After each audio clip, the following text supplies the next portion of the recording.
Mga boss, eto. BP Sara bagsak sa pamantayan ni Franz Castro para pagkapangulo.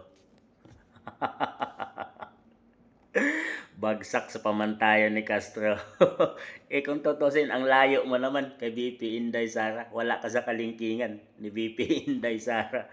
Kung si BP Sara ang tatanungin, kahit hindi kayo maging kakampi ni BP Inday, kahit hindi ka bumoto kay BP Inday, wala siyang pake sa'yo.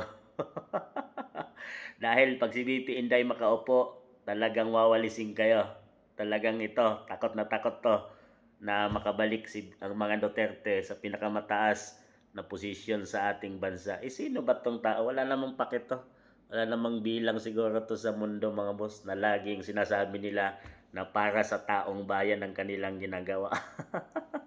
Ito, mga boss, sinatulan na to ng pagkakulong ng 4 to 6 na taon sa kasong child abuse, mga boss to.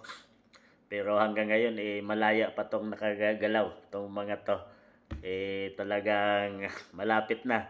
At kung si BP Inday Sara ay swertehin at matagumpay na makatayo pa rin sa 2028, ay siguradong wawalisin tong mga to.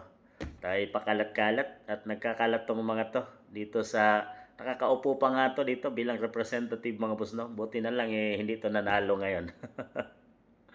Ayon kay Castro, batay sa kanyang sariling pamantayan, hindi umano pasado si BP Duterte upang maging susunod na Pangulo. Binanggit niya na mahalaga ang pananagutan at asal ng isang leader, lalo na sa pahayag at kilos nito sa publiko. Kung sa pagiging vice presidente ay may isyong lumilitaw, paano pa kung siya na ang presidente? Anya Castro, dagdag pa niya, para sa kanya hindi umano komplikado si BP Duterte batay sa kanyang pamantayan. Ang iksi ng pamantayan mo, wala ka sa kalingkingan sa utak ni BP Inday Sara. Talagang malayo ka, talagang hindi ka papasa sa kwalipikado sa pamantayan din ni BP Inday Sara. Kaya humanda ka, pag ito naging Pangulo, talagang sigurado na. Ngayon na malaya pa kayo at sigurado makukulong kayo pagdating sa kanyang termino pag siya ay palaring maging Pangulo ng ating bansang Pilipinas. Sinasabi nito na lagi nilang tinitira ang mga Duterte, mga boss, no? Dahil takot sila.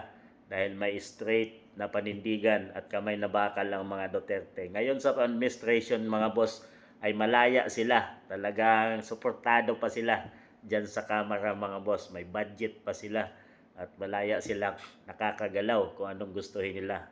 Pero talagang malapit na ang katapusan ng mga to pag si BP Inday ay makaupo bilang Pangulo ng ating bansa.